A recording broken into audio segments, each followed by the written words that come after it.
Kyle Rittenhouse provoked fatal shootings by pointing AR-15 at man, prosecutors say in closing arguments. That is what provokes this entire incident, prosecutor Thomas Binger said. When the defendant provokes this incident, he loses the right to self-defense. You cannot claim self-defense against a danger you create. They have to convince you that Joseph Rosenbaum was going to take that gun and use it on the defendant because they know you can't claim self-defense against an unarmed man like this, he said. You lose the right to self-defense when you're the one who brought the gun, when you're the one creating the danger, when you're the one provoking other people. The closing arguments began midday Monday and are set to last up to 5 hours. The jury of 8 men and 10 women will then be narrowed to 12 people by a drawing of names before deliberations begin. Earlier Monday, Judge Bruce Schroeder dismissed a misdemeanor weapons charge against Rittenhouse. Rittenhouse, 18, now faces 5 felony charges and, if convicted on the most serious charge, could face a mandatory sentence of life in prison.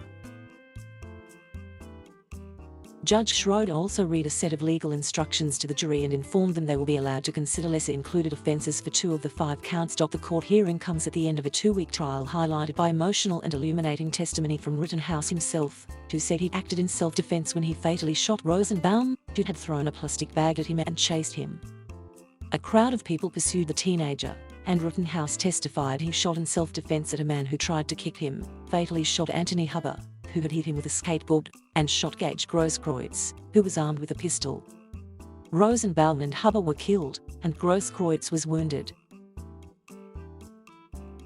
The prosecution rested its case last Tuesday and the defense rested Friday. Prosecutor says the case is about life over property. I think we can also agree that we should not have 17-year-olds running around our streets with AR-15s, because this is exactly what happens, he said. The prosecutor challenged Rittenhouse's motivation for coming into Kenosha that night during the chaotic aftermath of the police shooting of Jacob Blake.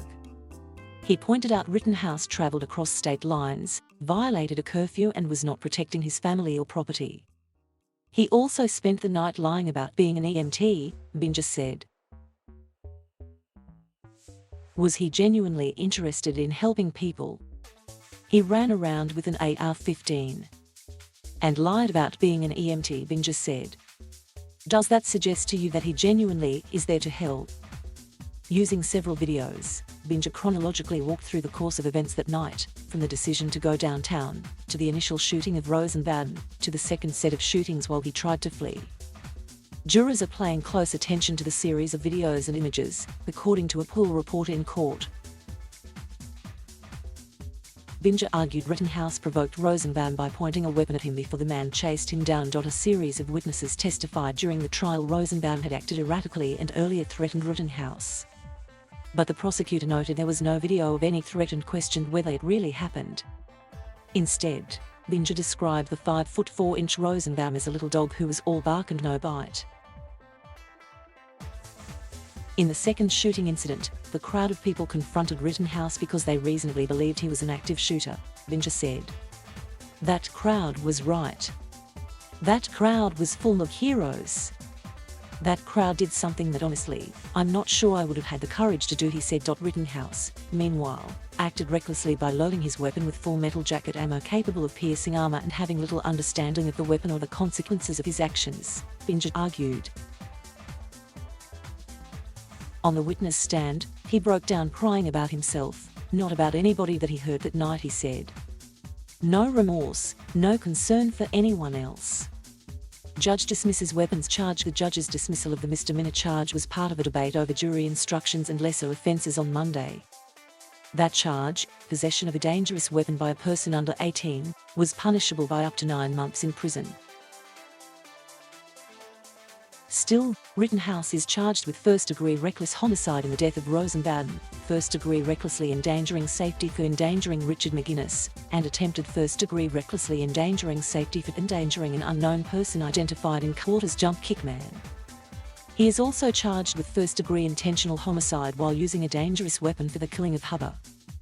It is the most severe charge Rittenhouse faces and the only charge that carries a mandatory sentence of life in prison. Judge Schroeder gave jurors instructions on Monday for the lesser included offences of second-degree intentional homicide and first-degree reckless homicide for Huber's death. Both lesser offences are punishable by up to 60 years in prison. For shooting Grosskreutz, Rittenhouse is charged with attempted first-degree intentional homicide, punishable by up to 60 years in prison. Judge Schroeder also gave jurors instructions on lesser offences of attempted second-degree intentional homicide or first-degree recklessly endangering safety. The instructions to the jury Monday stretched for over an hour. Judge Schroeder stopped midway through to discuss them with the attorneys further and noted how convoluted they are.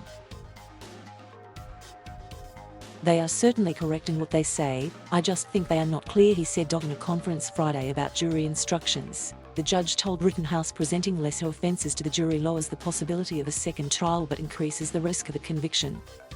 Schroeder explained if the prosecution is not able to establish Rittenhouse's guilt on the charged offence beyond a reasonable doubt, then the jury must acquit him. The coming deliberations will be closely watched locally. Wisconsin Governor Tony Evers announced 500 National Guard troops on standby outside of Kenosha, ahead of a possible verdict. Thank you for watching. Please subscribe